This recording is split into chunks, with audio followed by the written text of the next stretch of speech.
मसीह में आप सबको सलाम। खुदावंद आपको और आपके ख़ानदान को बरकत, सेहत और तंदुरुस्ती अता करे।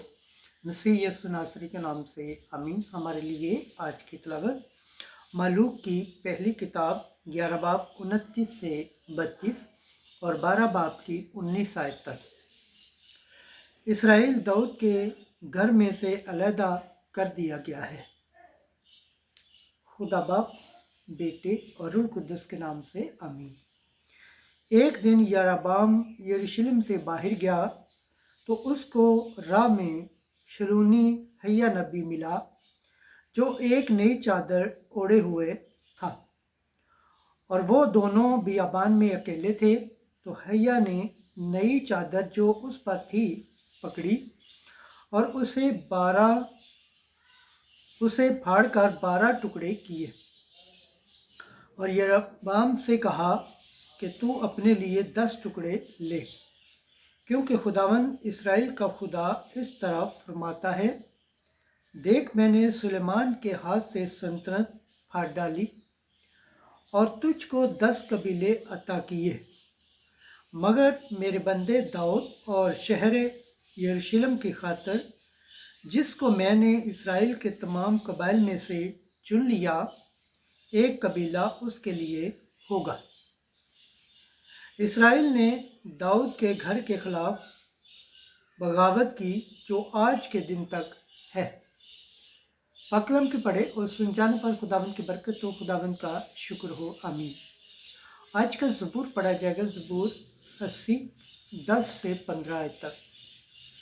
जमाती जवाब, मैं ही खुदावंद तेरा खुदा हूँ, मेरी नसीहत सुन। तेरे हाँ दूसरा महबूद न होगा, तू किसी अजनबी माबूद की परस्तिश न करेगा। मैं ही खुदावंद तेरा खुदा हूँ, जो तुझे मुल्क मिस्र से निकाल लाया। जमाती जवाब, मैं ही खुदावंद तेरा खुदा हूँ, मेरी नसीहत सुन। लेकिन मेरी उम्मत ने मेरी ना सुनी और इसराइल ने मेरी अतात न की, इसलिए मैंने उनको उनकी सख्त दिली के हवाले किया, वो अपनी ही मशवरतों पर चले। जमाती जवाब, मैं ही खुदावंद तेरा खुदा हूँ, मेरी नसीहत सुन।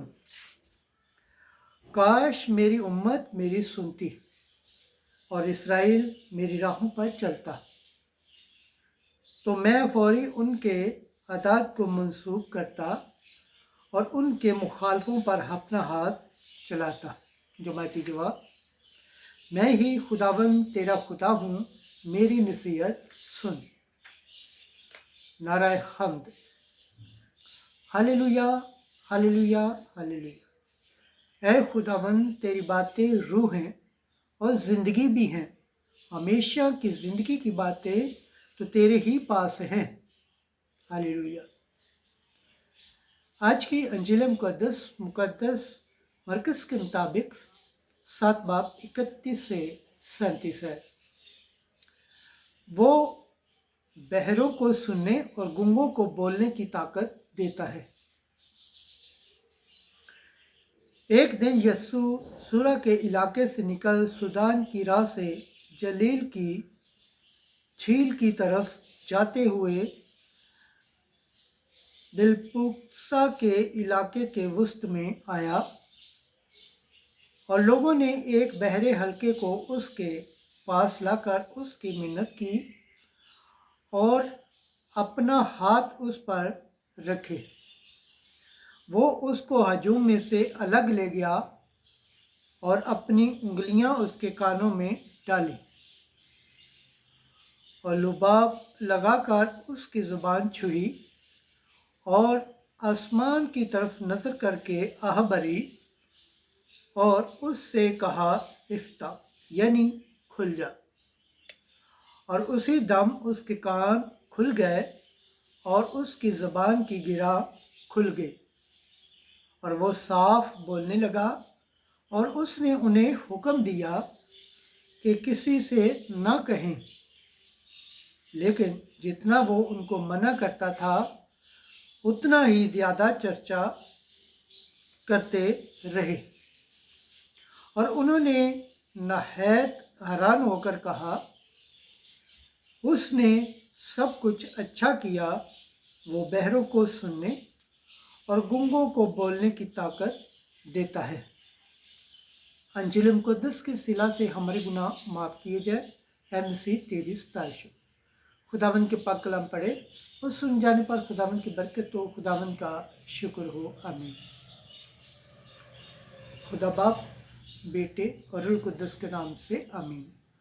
अजीज दोस्तों, आप सबसे गुजारिश है इस चैनल को ज़्यादा से ज़्यादा शेयर करें, लाइक करें, सब्सक्राइब करें और कमेंट्स करें और बेल आइकन को प्रेस करना ना भूलें ताकि हर आने वाली वीडियो का नोटिफिकेशन सबसे पहले आप तक पहुंचे। जिस तरह आप खुदावंद के पाक जिंदा कलाम से बरकत पाते हैं, सेहत पाते हैं, तंदुरुस्ती पाते हैं और खुदावंद की निजात हासिल करने के लायक ठहरते हैं, इसी तरह गैर अक़वाम तक भी इस चैनल को शेयर करें ताकि वो भी खुदावंद के पाक और जिंदा कलाम से बरकत पाएँ, सेहत पाएँ, तंदुरुस्ती पाएँ और खुदावंद की निजात हासिल करने के लायक ठहरे। आमीन।